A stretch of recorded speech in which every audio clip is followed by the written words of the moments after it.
Let's talk specifically now about sex work. I want to understand a bit more about that. So there's a lot of discussion, and I've had it covered on my show, and some people believe sex work should be decriminalized, should be legalized. That would protect people. That would reduce risk for sex workers. There's other people who think it shouldn't be, and it should be criminal. Is there any data or evidence that leads to kind of like helpful conclusions with this kind of question?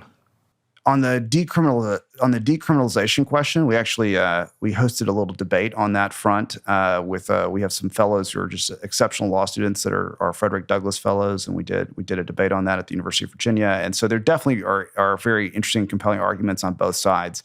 The one caution I would have is I do hear the argument that, well, if it were legalized, that would reduce the amount of trafficking. And at least in my experience, there's reasons to really question that. And when I was at the Justice Department, we had actually a group from the Netherlands of prosecutors and police reach out. And there's actually a Harvard Kennedy School professor who kind of brokered a conversation where they said, look, we've got this problem, which is we've legalized commercial sex work, and yet it really hasn't reduced trafficking. We still have essentially the regulated sex industry that's taking place here. And then you have this unregulated underground sex industry, which includes sex trafficking, where there's force and coercion and people who are victims that's also taking place.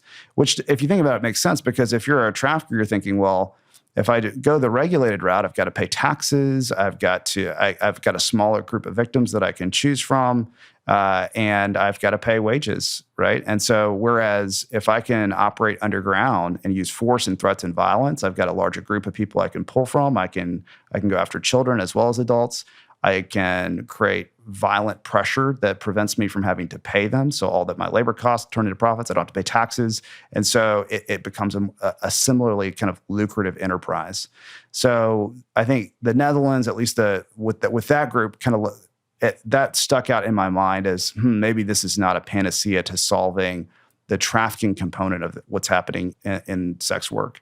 And from my perspective, what does change that is when you have, and I think there is data on this, that when you have increased enforcement against sex trafficking, that is where there is force, fraud, or coercion, or where there's underage victims, what you're doing is you're really shifting the demand of the trafficker for forced laborers.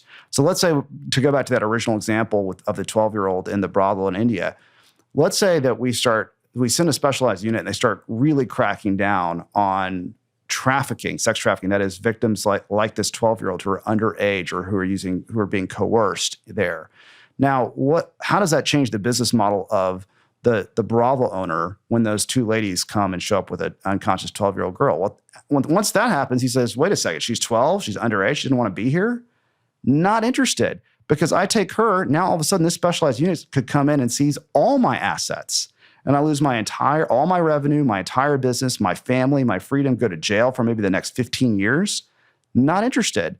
When all I have to do to avoid that risk is shift to voluntary laborers exclusively. That is, those who are making some kind of economic decision to engage in sex work, and then I avoid that risk altogether.